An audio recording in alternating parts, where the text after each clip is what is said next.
Professor मुस्तफिर आलम साहब, आप चूंकि पार्टी के जिला अध्यक्ष हैं और आपसे सवाल ये है कि बिहार बदलाव सभा लगातार सीमांचल के अलग अलग हिस्सों में खित्तों में आप कर रहे हैं, तो बेसिकली क्या उद्देश्य है सर, क्या मकसद है, क्या मैसेज देना चाहते हैं आप? मैंने अभी संबोधन में बोला,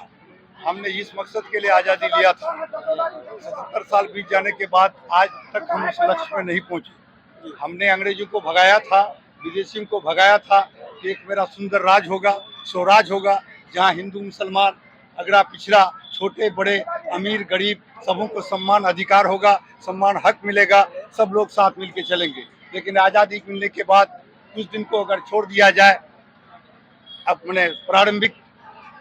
मैंने समय को, मैंने 15, 20, 25 साल को, तो उसके बाद फिर वही हिंदुस्तान जिसकी परिकल्पना हमने जाति विहीन, वर्ग विहीन, धर्म विहीन के नाम पर की थी, फिर पुनः हमारे नेताओं ने अपनी निजी स्वार्थ के लिए जात में बांट दिया, धर्म में बांट दिया, अमीर में बांट दिया, गरीब में बांट दिया, हिंदू में बांट दिया, मंदिर में बांट दिया, मस्जिद में भी दिया। तो अब फिर पुनः एक दूसरी आज़ादी की जरूरत है। इस आज़ाद देश में फिर एक आज़ादी की जरूरत है कि हमारे समाज में सबको बराबरी का हक मिले, हिंदू मुसलमान सिम मिल के एक साथ रहे, अगड़ा पिछड़ा का कोई तमीज नहीं हो, हमारे दलितों को सम्मान मिले, हमारे पिछड़ों को सम्मान मिले। उसी परिकल्पना के तहत हमारे नेता ने, प्रशांत जी ने अलग अलग नेताओं को, अलग अलग पार्टियों को समय समय पर सपोर्ट भी किया, सहयोग भी किया, लेकिन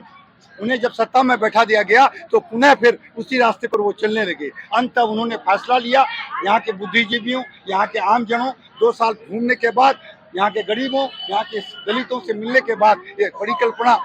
आई उसके जहन में, क्यों नहीं गांधी का सपना जो स्वराज का था, यहाँ की जनता का एक पार्टी बनाया जाए, यहाँ के पब्लिक का एक पार्टी बनाया जाए, जिसमें उसको हम आगे चलाएं।